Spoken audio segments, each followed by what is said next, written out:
Ousseynou Gaye, je suis le chef du service départemental du commerce de Dagana. Nous sommes ici pour la séance d'incinération des produits impropres à la consommation. Il s'agit de produits retirés des circuits de distribution, à savoir les marchés, les boutiques de quartier, les magasins et arrière-magasins, et parfois même au niveau des véhicules, avant leur entrée sur le marché.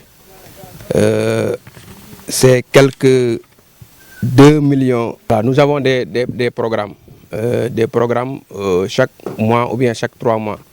Nous organisons des sorties quotidiennes qui nous permettent d'aller sur les marchés, les marchés hebdomadaires aussi, les boutiques, pour récupérer les produits dont la date de consommation est terminée.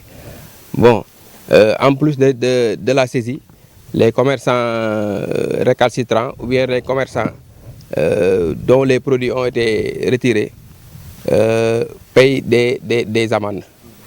Parce que c'est la loi 2021-25 qui fixe les infractions et qui fixe aussi les amendes à payer par rapport aux produits périmés. Voilà, le carême est un prétexte.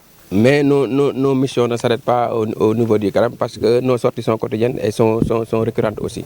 Nous lançons un appel à la population, c'est de leur dire d'être vigilants et d'avoir au moins le réflexe de vérifier les produits avant de les consommer.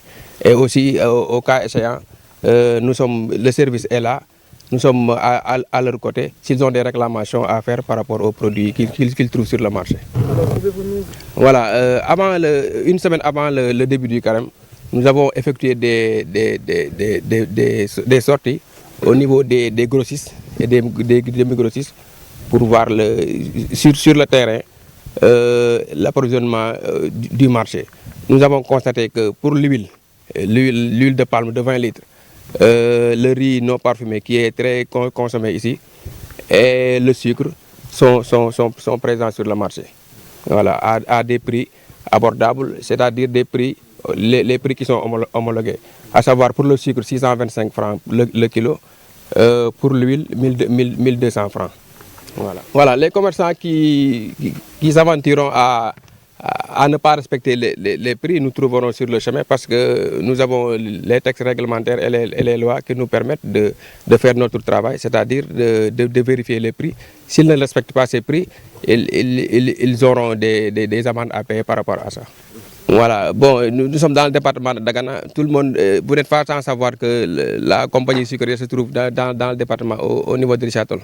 Nous ne pouvons pas concevoir qu'il y a des tonnes de sucre qui dorment là-bas à la CSS et que les gens s'aventurent à importer du sucre. Pour les autres produits qui ne sont pas interdits, dont l'importation n'est pas interdite, il n'y a pas de problème. Mais par rapport aux produits dont l'importation est interdite, nous veillerons à ce que ces produits ne soient pas sur le terrain. Est-ce que les dates de péremption sont toujours contrôlées? Bien sûr, parce que c'est ça, comme je vous le disais au début, c'est la 10648 qui nous permet, cette loi-là, et ces décrets d'application qui nous permet de vérifier les produits. Voilà.